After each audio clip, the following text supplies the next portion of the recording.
Welcome, folks. This is Race Matters, and I'm the host, Eddie Carson. And like we do every episode, we delve into the nomenclature in which we explore issues of race, class, gender, and culture, and really kind of surgically understand those things that divide us as a society. But also, I seek to inform you in the things in which we can engage in conversations, educate ourselves, and really kind of come together as we coalesce the sense of ideas and progress that's there. Oftentimes, I'm lucky and I get fantastic guests who join the Race Matters podcast. And this episode is nothing different. Folks, I'm excited because we have Professor Anthony Pinn on the show this week. And I'm going to just say a little bit about Professor Pinn before I invite him into the fold here and everything. Brother Pinn received his BA from Columbia University. He holds a Master's of Divinity and a PhD in the study of religion from Harvard University. He is currently the Agnes Cullen Arnold Professor of Humanities and Professor of Religion at Rice University. Professor Pinn is the founding director at the Center for Engaged Research and Collaborative Learning at Rice. Pinn's research and interests include religion, culture, humanism, and hip hop. He is the author and editor of over 35 books, including The Black Church in the Post-Civil Rights Era, which we're going to explore a little bit. He's also written a few other things, Terror and Triumph. And I'm going to ask him this because I heard about it, but I'll admit I haven't read it, and I'm going to get a hold of it here. You also have a memoir that's out, and I want to say that memoir, Brother Pinn, came out maybe about 5 years ago. Maybe a little longer than that, but yeah, But something a few like years. that. Yeah. A few years ago. It's okay. And so I'm late and I missed that, but I'm excited and I'm looking forward to getting a hold of it. And particularly, folks who are listening on the radio or on SoundCloud or who are listening here on YouTube, those are all the places you can find Race Matters. You can also find it on my website, ProfessorCarson.com. We're excited to be here at WJOP, Joppa Radio 96.3. And so it's interesting because I mentioned that memoir piece a couple seconds ago, having Brother Pinn here. But, folks, Professor Pinn has a fascinating background when we think about the dimensions of culture, society, race, and religion. And one of the questions I wanted to ask you is that at one point, I believe you were an evangelical Christian. You were preaching. I feel like I either heard you give a lecture, said this in person, or heard it somewhere at the tender age of maybe even like 14, 15 years old. Am I right there? First, let me say, Brother Carson, it's wonderful to be with you. I'm looking forward to chopping it up with you. A lot for us to discuss. I've been looking Yes. forward to this for quite some time. In terms of your question, yes, I started preaching early, and there was just something about it that was compelling for me. It started early on. As a young child, we attended a church that had no denominational affiliation, right? An independent church. And the minister in charge, because this was a small church, was also a Sunday school teacher. He was my Sunday school teacher. And on one Sunday, he had us all in his office, and he asked us a question. What do you want to be when you grow up? And he went around the room. You heard the normal stuff, lawyer, doctor. And when he got to me, I said, preacher. And he said, okay, we start next week. Oh, I love it. Yeah, so before I could go to the store by myself or stay out past the street lights coming on, I was involved in ministry. Now, it started out by lining the hymns and opening the doors of the church and leading the collective prayers. But yeah, an early teen, I moved into the pulpit in a different way and was preaching. It's interesting because, I'd love to learn a little bit more because you are one of the, if not the leading voices of thinking about, of secular culture and humanism, atheism that's there. And were you raised in a church by your family? Is that where your start came from? And then starting at that particular trajectory, where did things start to change for you as you started to kind of assess your own religious construction, your own belief in faith? A fantastic question. My mother's side of the family, deeply religious, right? Deeply, deeply Mhm. religious. My father's side of the family, not so much, but my mother's side of the family, deeply religious. So we grew up with two families, right? We had that biological family, but we also had the church family. And for us, those were intertwined, right? One fed the other. Both had a form of authority over how you understood the world and how you moved through the world. So, church was my thing, right? I was all into church. This was what my family did. And I think whether spoken or unspoken, there's an understanding that within the context of that world, the minister has a particularly compelling presence, right? That this person has been pointed out and set apart by what we consider to be the most important thing in the universe, right? Has set this person aside. They not only have a kind of spiritual religious authority, but they also have profound social standing. So there's something about this position within the church that was deeply, deeply, deeply compelling. So I start early, begin preaching, and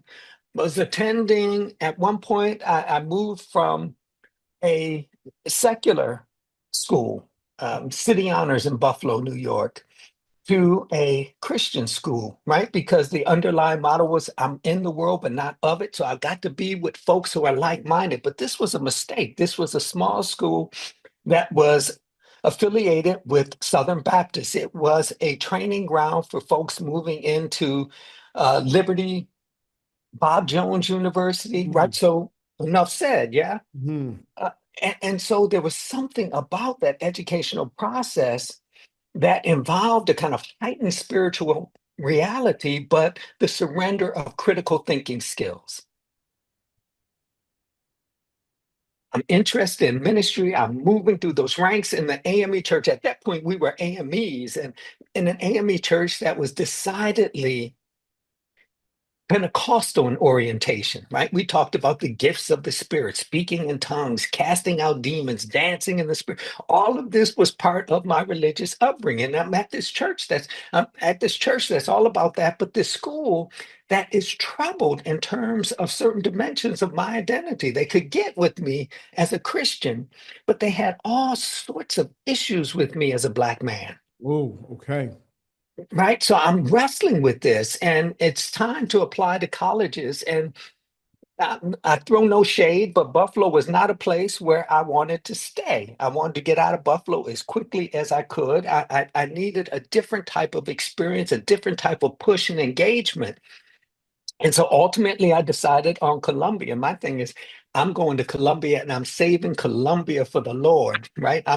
This whole institution's coming to Jesus because that's my job. And I was youth minister at a church in Brooklyn, New York, Bridge Street AWME Church. And it started to create a kind of dissonance for me, right? Because I had spent most of my life in a context in which folks believed what I believed.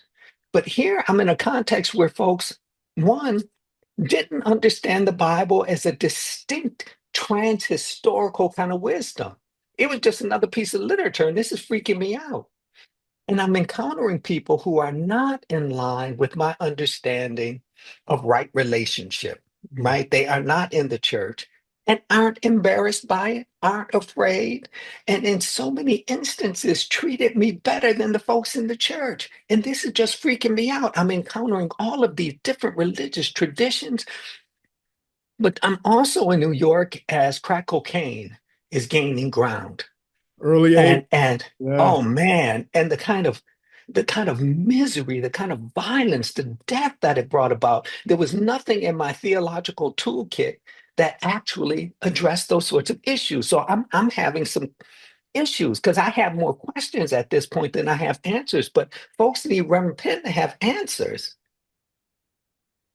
I had no answers. And so my sense of religiosity, my sense of theology began to shift and change, and my models of proper ministry began to change. So at this point, somebody who became a prime example of proper ministry for me was Adam Clayton Powell Jr., for Yes. whom the church is an occasion to do something that changes the material circumstances of Black folks. Yeah. And so how I preached and what I preached began to shift, but it was difficult for me. I had some difficulties being in that environment. So I'm slowly beginning to move away from this kind of evangelical theology to a much more earthy and material theology. By the time I leave Columbia and go to Harvard, it's not so much of a slow process anymore. I'm quickly moving away from theism to disbelief. Mm-hmm. Mm. Man, that's fascinating. And hearing you speak in those particular terms and everything, I remember hearing you say once in a talk that when you mentioned to folks where you were looking to go to college, Columbia, then Harvard Divinity School, and this whole idea that, that's where, especially when you got to Harvard Divinity School, that's where the secular folks go to school at and everything. There may be more atheists than there are faith believing folks there. And I'm just saying that, I don't know if that's true or not or anything like that. But yet, as we wrestle with this dynamic and everything, especially as we enter into the 21st century, one of the things we also know about the past, too, and something that you've written on, you've spoken about, and everything, too, is this notion that to be a Black, an African American non believer, by many is seen in so many ways a rejection of Black identity because it was, right? It was Jesus who brought us, who saved us, the whole coming out of bondage and everything too. How do you respond to folks who can't comprehend or understand you as a secular brother, writing and professing the things that you profess? Well, I'm less troubled by that than I used to be. And so I understand that folks are operating based upon the historical narrative that they have been given, and that the historical narrative is limited, right? That there is no denying that the Black church has been an important institution within the context of Black communities. Yeah, no doubt about it. And in certain ways, the Black church has done some impressive work with respect to issues of race. But when it comes to issues of class and gender and Mhm. sexuality, it has done horrific damage to Black folks, right? So they're working based upon the common narrative that assumes to be Black is to be a theist, if not Christian, right? That is the dominant narrative. But if you pull at the layers of Black history, if you kind of look at Black experience, it does not take long to recognize that, yes, there are Black theists moving through what we understand as Black history. But there are also folks who are skeptical, who are raising questions, and some who outright reject belief in God. All you have to do, for example, is listen to the music. Whereas the Absolutely. spirituals are theistic, the blues are earthy. They signify, make light of the kind of claims that Black theists were making, right? If you look at the literature, look at the kind of material concerns of a Frederick Douglass who says he doesn't know the value of prayer until he prayed with his legs, Hmm. right? Look at the Harlem Renaissance and the kind of writing that takes place in the Harlem Renaissance, right? Think in terms of Zora Neale Hurston, who argues prayer is for the weak. Hmm. Think about Nulla Larson, who in Quicksand has the main character arguing that there is no God. Think about a James Baldwin who says that he grows to understand writing as his religion, or Richard Wright who rejects theism, right? So you've got this sort of presence within Black experience, but it's been underappreciated, underexplored. And I see my job in part following on the heels of wonderful thinkers like William R. Jones, who wrote in 1973, Is God a White Racist? I Racist. understand my job in part to add complexity to our understanding of Black history, Black thought, and Black experience, to kind of highlight these elements of that experience that have been marginalized. Yeah, that Black folks have been theists, but a whole lot of us have been non-believers. I mean, I love that you mentioned William Jones and Is God a White Racist? I mean, that's a fantastic book, and particularly in terms of that whole argument there about the idea that does God use black people as tools to test the souls of white folks in their own attitudes and their behaviors that's there too. And right, and as we think about these things and what's happening, I want to go back to the civil rights movement where and again, I've read this in your work. I've heard you speak on this when we think about Brother King and the work that transpired in moving us forward when it comes to race relations. But, I have long contended that and I'm just going to say this for what I know. I wasn't there. I read books. I live in the archives. I do that kind of stuff. That in some ways, right, the civil rights movement came up a bit short, but some folks will delve into the fact that it came up a bit short because of its marriage to the sense of white religion and this interracialness that's there. Any thoughts on that notion there? I'd say a couple of things. One, when we think in terms of the civil rights movement, we can't simply think about King. We have to think about folks like A. Philip Randolph, who, by the way, Right. was a non-believer. Yeah. Absolutely. And so you don't have the March on Washington without A. Philip Randolph. And again, A. Philip Randolph was an unbeliever. Did he belong to a church? Yes, for him, though, paying his tithe was like paying his dues. And what he found compelling about the church was its material ability to bring together folks quickly. Its ability to use physical space to house disruptive conversations. It wasn't a theology, right? For me, one of the dilemmas, one of the shortcomings within the civil rights movement is premised upon its uncritical embrace of redemptive suffering. No cross, no crown. Right? So you get this moving through Black Christianity and understanding that through suffering, God works magic. And how could it Mhm. be other than that when the primary figure of their faith is understood, appreciated, and worshiped based upon his capacity to endure suffering? So to be Christ-like then involves our ability to embrace and make something of suffering. Now, how do you push for fundamental change in a country? Fundamental change that's meant to end Black suffering on one hand, but yet have a rhetoric, a philosophical and theological view that assumes suffering. Oh man. For Um, me, that is the fundamental problem.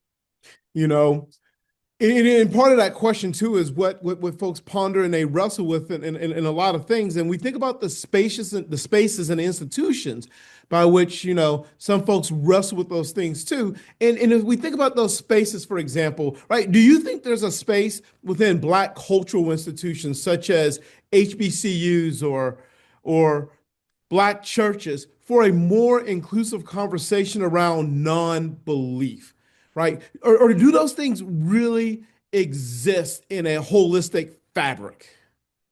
I think there is a growing capacity for it. I think in 2025, there exists a kind of philosophical and theological appreciation for complexity that I would say wasn't present in the 1990s. And so I think a whole lot of folks now understand that Black folks live within the context of competing faith claims, right?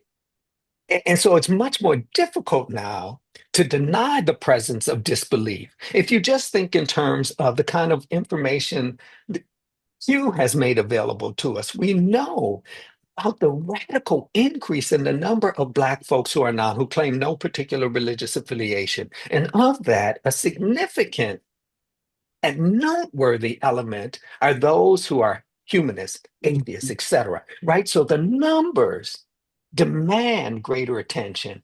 And then on top of that, you got Black folks who are humanists, who are atheists, who are skeptics and free thinkers, who are not ashamed of their position. They're not hiding it. They are public about it. And in their public presentation of it, they are providing a different way to view disbelief. They are offering a safe and soft place to land. Last thing on this, I think it's a mistake to assume that everybody who goes to a Black church is a theist.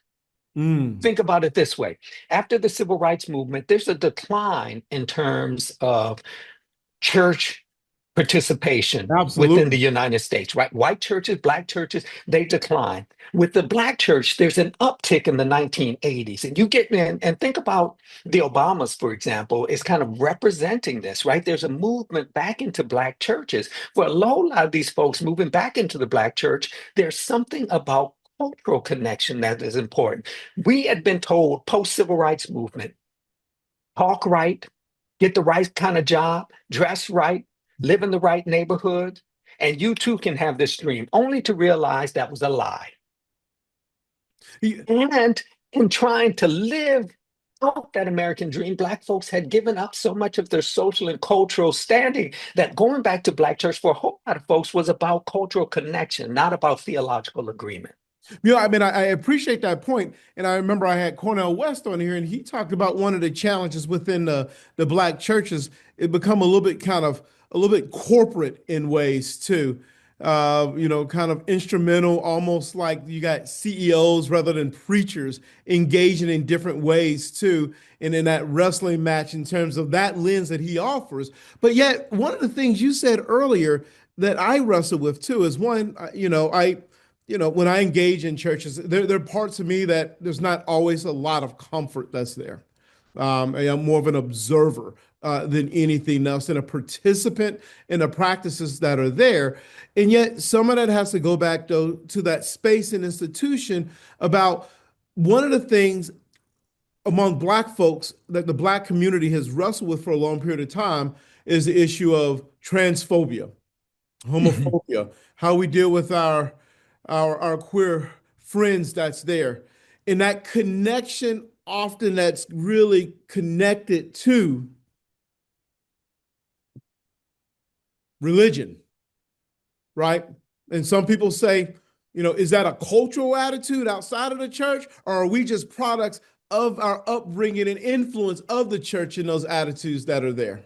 $1 million question there, my friend. Yeah, I think there are deep and intimate connections between church and our social world, right? They play off of each other, they inform each other. So there is something about transphobia that is religiously generated to the extent you can look at the Bible and understand that it is premised upon the existence of insiders and outsiders, right? Those who fit the norm and those who are marginalized. And within the context of that larger biblical narrative, as I read it, you can do whatever you want to that marginalized population. Yeah. So there's some of that sense of insider and outsider at play, but tied to that is just an embrace of the social and cultural nonsense that is US life. And you Mm. get Black churches in particular playing into this through respectability politics, right? If we can be like those folks, if we hold to the same moral and cultural values as white folks, then they will have to appreciate us. And that allowed for a whole lot of nonsense, right? And transphobia is one of the more recent talking points, but think about how long it took for Black churches to welcome Black women into the pulpit, Oh, nice, nice. You're absolutely right? right. Well, I mean, but in some ways too, right? That has a bit of a legacy, even going back to the civil rights movement, right? Of Black course. women doing certain work and yet still having to take a back seat, being leaders in profound ways within Mhm. Black churches, but yet being silenced. We can go on and on Mhm. about the relevancy of male supremacy that's there too. Yeah, so all of this points to the ability to provide religious and theological justification for disregard. On a broader note, as we think about these things, and I think we've all been paying quite a bit of attention, is that line has always been a bit that line that relates to the separation of church and state.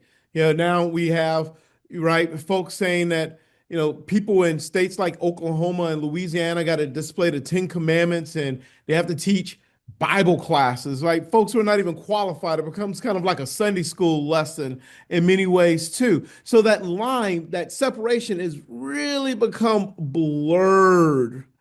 My question to you is that on one hand, what are your concerns about that if you are concerned? And two, are historically black churches participatorial actors in these decisions?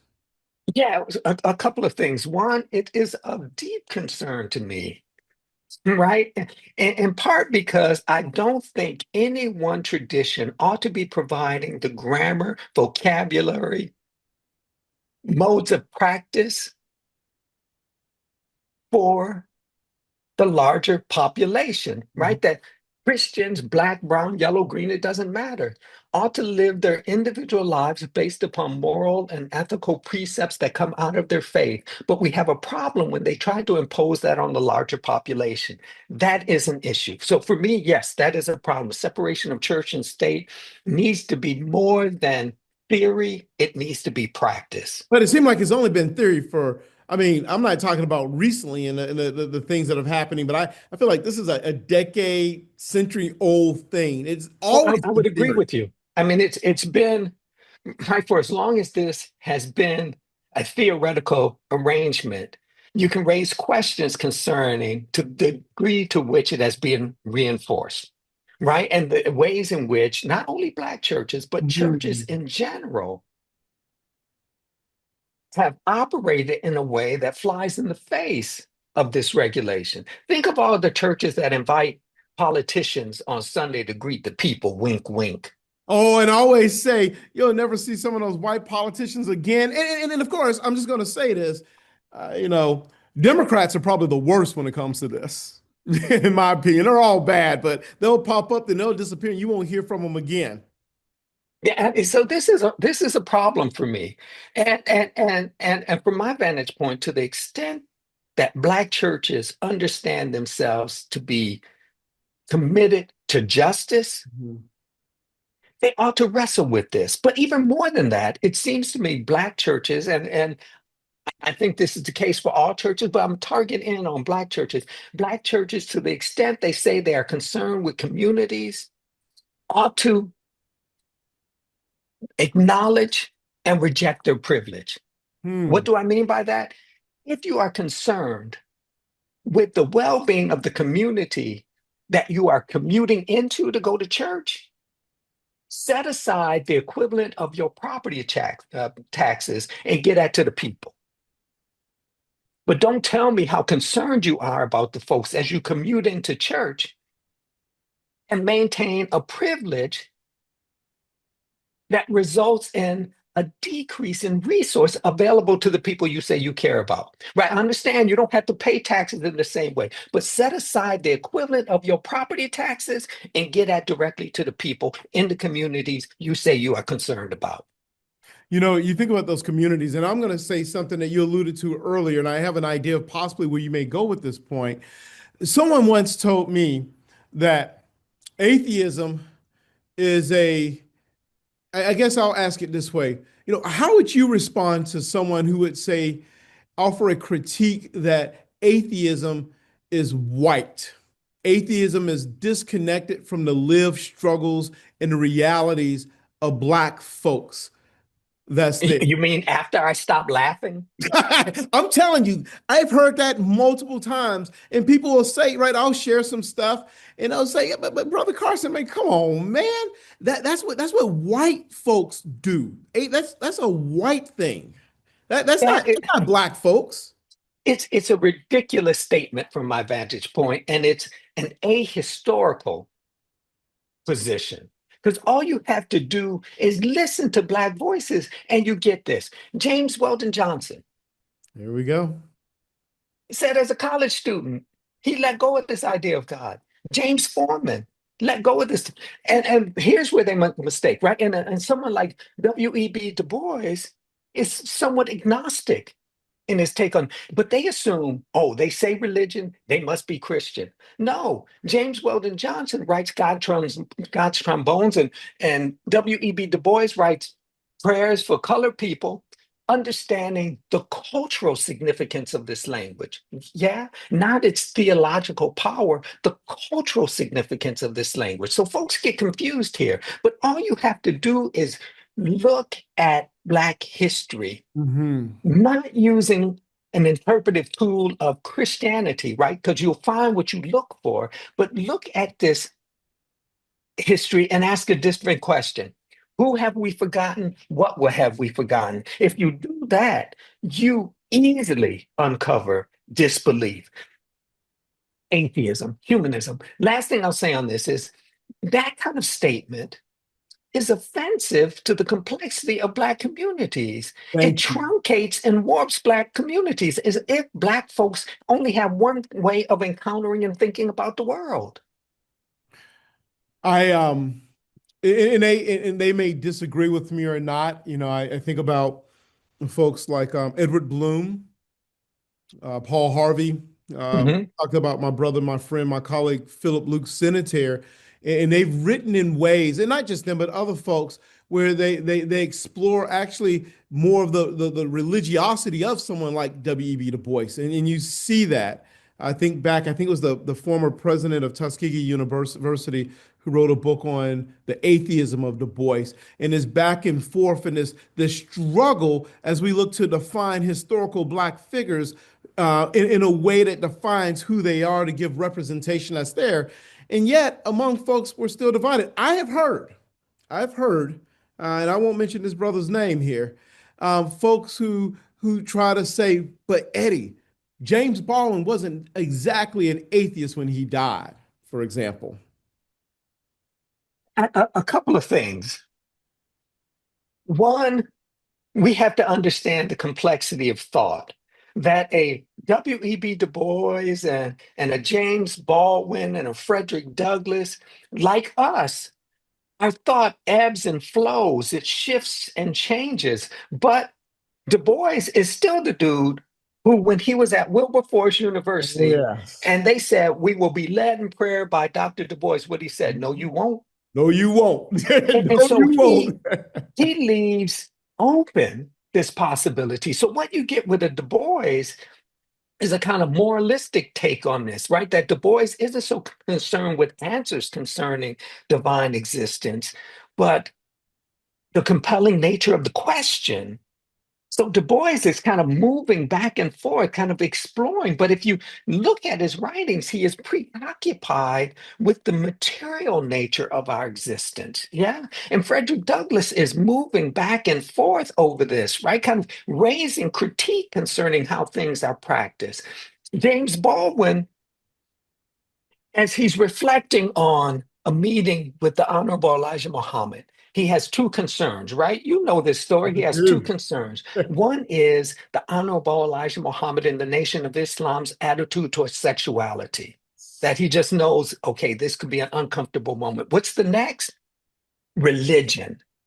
And James Baldwin, in reflecting on this, says himself that he had a shift in orientation, that writing became his religion. Mm. But we're preoccupied with a semi autobiographical story that ends when he's what, 12? Yeah, no, you're right. Absolutely.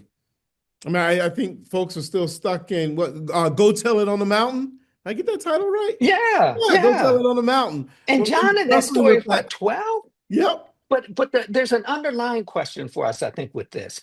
What is at stake for folks if what is best about our thought, what is best about our activism, isn't restricted to theism? What's at stake for folks with that?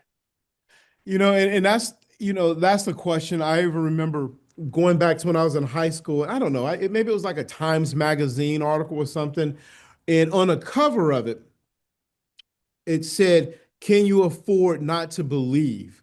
And I need to dig back because it pops up in my mind quite a bit too. So I just wanted to put that there. In a contemporary way, one of the things that I've been thinking about quite a bit is Oftentimes black folks and brown folks are coupled together. We're married, we're grouped together. It is my sense, though, that as we consider to see that brown population continue to grow and expand, and this has a large plays a large role when we get to the electorate and we think about political decisions and everything too, that there is a growing divide between black and brown folks, especially when we get closer to the ballot box. Does religion play a role in terms of the influence of culture in some of these decisions that are taking place, or is this a non-religious thing? And I actually think religion is quite ubiquitous in beliefs in many ways too. So, I think religion plays a role to the extent that Black and brown folks have bought into Christian nationalism. I hmm, think it plays a role to that extent, but outside of that framework of Christian nationalism, I'm not so convinced that religion is the issue here.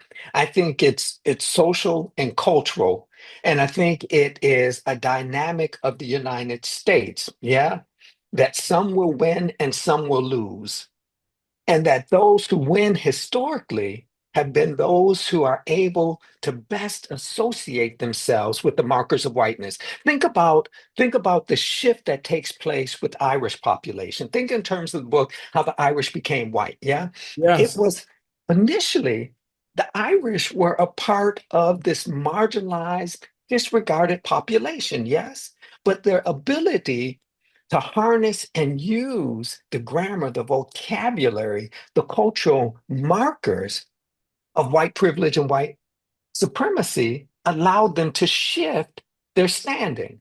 And I think that kind of dynamic continues to work within the context of the United States.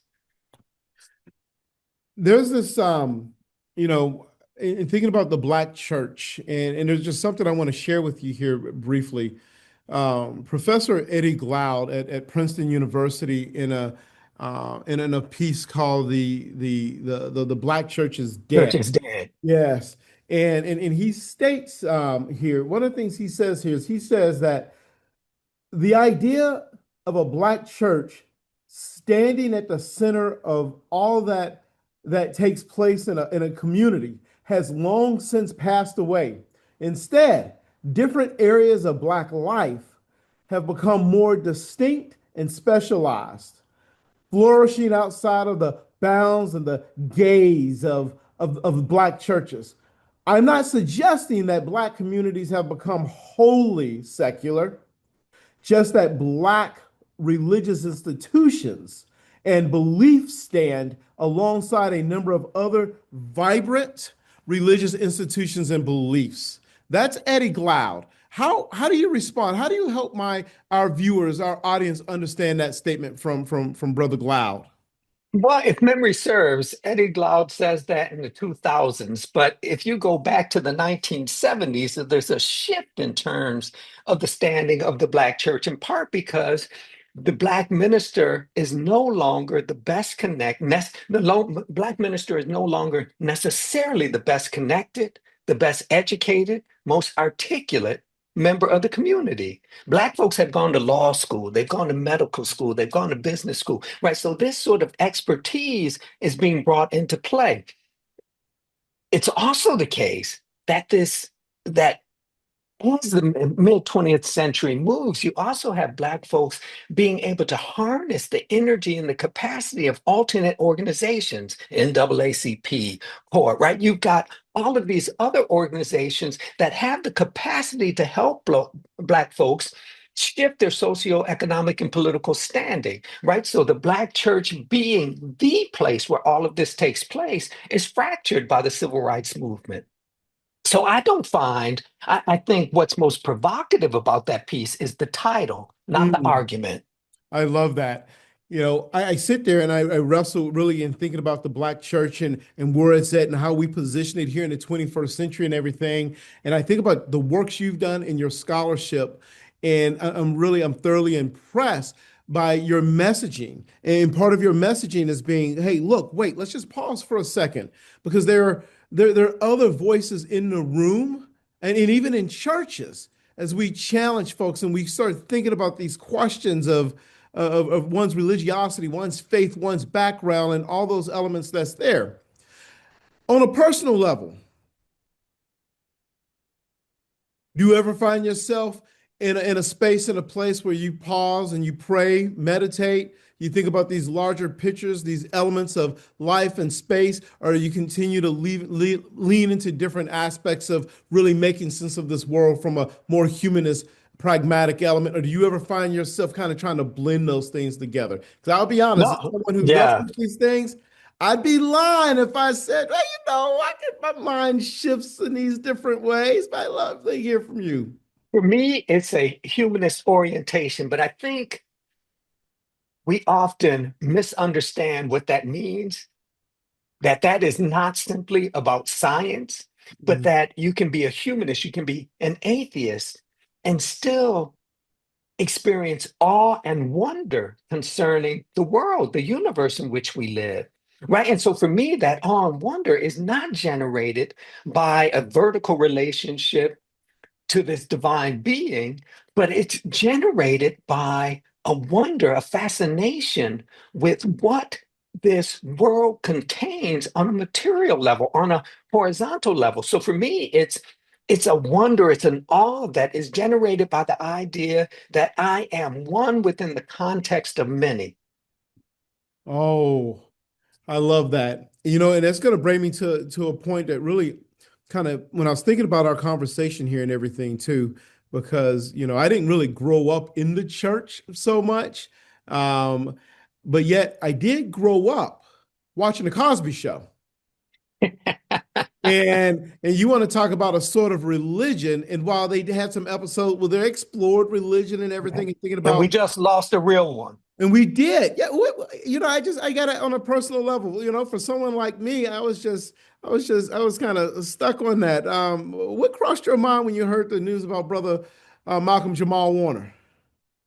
Just profound sadness. I think on one level, he was a tremendous talent, but I think on another level, as the character he played on The Cosby Show, provided us with ways to think about the world, right? To kind of think about relationship and to think about relationship, to think about connection to the world, to think about standing, not simply from a perspective of deprivation, that Hmm. Black folks can have stuff and still recognize who they are and where they come from. And that was compelling.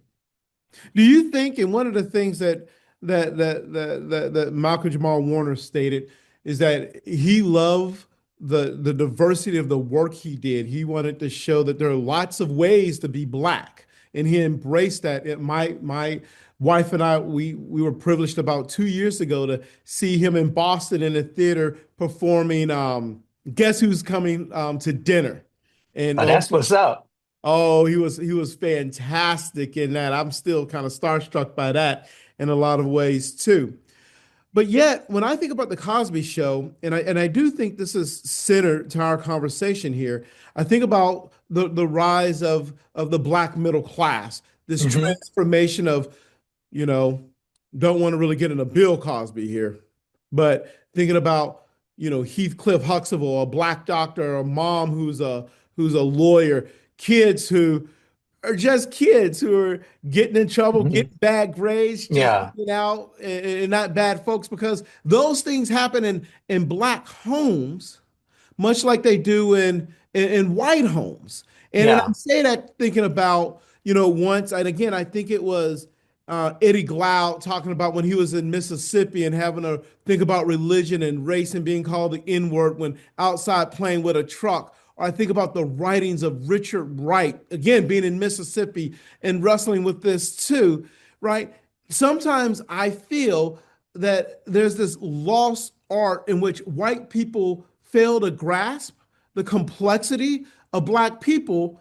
And I say that to say that, do you think things such as music or television or other things are not illustrating the diversity of what it means to be Black today, like maybe we saw in the 80s, I early think 90s? I don't, yeah, I don't know that there is a decade in which uh, entertainment has gotten this right, in part because that is not the concern of entertainment, right? That Money, whether you're profit, talking about television or movies, it's about ratings. profit. And Yep. so what depiction is going to sell tickets, right? That's the bottom line. But I think we often forget one of the important lessons that comes out of the civil rights, I'm not a civil rights movement, out of the Harlem Renaissance, right? We've got a shift in literature away from a literature that is concerned with an apology for Black life that tries to present us in a way that is perfected, right? So think in terms of slave narratives, for example, to the Harlem Renaissance, in which they argue our humanity is marked out by the diversity of experiences and conducts, right? That this is one of the things that makes us human, to be complex, to be messy, to have this range. And we often fight that, right? And so it seems to me you have a good depiction of Black life when you combine the Cosby Show with other Hmm. presentations of Blackness, but not just the Cosby Show, but the Cosby Show in relationship to other presentations of Black life that give a sense of complexity. Now, one of the reasons we've been unwilling to do this is because within the context of our social world, we are reduced to a stereotype. Yes. But nobody would look at that old show, Married with Children, and assume that dude represented all white men with children and wives, right? That there was no way in which a particular white character becomes a representative of all whites. But with Blacks, we still wrestle against that. But I don't think the proper response is to give in to that and limit ourselves to one way to be Black in this social world. I once heard a quote, and I'm going to get it wrong. My apologies for folks who've heard it before. You feel free to email or correct me. It's what was it? There is there's always some truth in a stereotype, but a stereotype doesn't tell the whole story. And I heard it or I read it once a while back, and it's had a kind of stuck around for a little bit too. Folks, thanks for chiming in here at Race Matters here at Joppa Radio 96.3. I am here with Professor Anthony Pinn, Rice University, noted humanities and religious scholar, one of the most prophetic and leading scholars in the United States, and better yet, I extend beyond that, and I'd say globally. Um, One of the questions I want to ask you as we're starting to get toward the end of the show, my friend, is this. What are you working on these days? What projects that you know I'm going to ask you that question. Yeah, What, yeah, what, what, what books you got going on, articles, projects, classes, editorial committees? I mean, you do so much. yeah.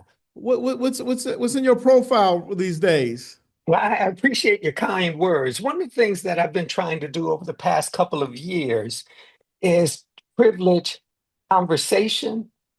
And so some of my projects, and I'll highlight one, it's a book I did with Reverend Dr. Brad Braxton, president of Chicago Theological Seminary and pastor of the Open Church. And we did a book that came out a couple of years ago that brought Brad, a progressive Christian, and me, a secular humanist, together to talk about issues, Oh, yeah. right? To kind of talk about issues. So I've been using that model in a couple of projects that will come out over the next 5, 6 months. For me, that's important because part of what I think we need to learn is how to communicate in a context of difference without destroying that difference. Yeah, to be able to converse in a context of difference and maintain the integrity of that difference. I think this is what we have not been willing and haven't been able to do. And so I'm trying to kind of develop a grammar and vocabulary of Black life that allows for that kind of rich, sustained conversation that appreciates difference. I'm also working on, and this will probably be my last explicitly theological book. I'm working on a book that explores how one might do theology after hope. Oh, nice. Nice. Oh, I'm going to make note of that. Yeah, I mean, I'll be in touch. I'll be following because it definitely piqued my interest there and everything too. So yeah, with that book, I'm trying to do theology in conversation with with Noah Larson, Richard Wright, W.E.B. Du Bois, and Albert Camus. Oh, Camus. All right. Yeah. That's my dude. Yeah. I mean, I recently reread The Stranger by Camus. Okay. Not nothing thick or anything like that, but well, it kind of gets you pondering and wrestling. My friend, as we get towards the end of this episode of Race Matters, and my friend, this has just been fantastic. You're brilliant, a leading voice, someone who brings a great deal of energy and compassion to all the conversations. When I talk to other scholars and folks, your name always comes up, particularly in New England. Oh, you're very kind. I wish I could. I wish I was making this up. What I like to do on every episode is I always like to give my guest the last word, and it can be about anything that you've been thinking about, something that's percolating you like to share with the audiences. So, my friend, you have the last word here at Race Matters. Again, thank you for this conversation. And I would just ask folks, encourage folks to move through life in a way that embraces critical thinking. To ask hard questions, demand compelling answers, but to recognize that there's something of deep value and importance within questions. And let's approach life within the context of this traumatized and traumatizing historical moment, asking this question: who have we forgotten? What have we forgotten? This is Race Matters, folks. Professor Anthony Pinn, thank you for chiming in. Till next time.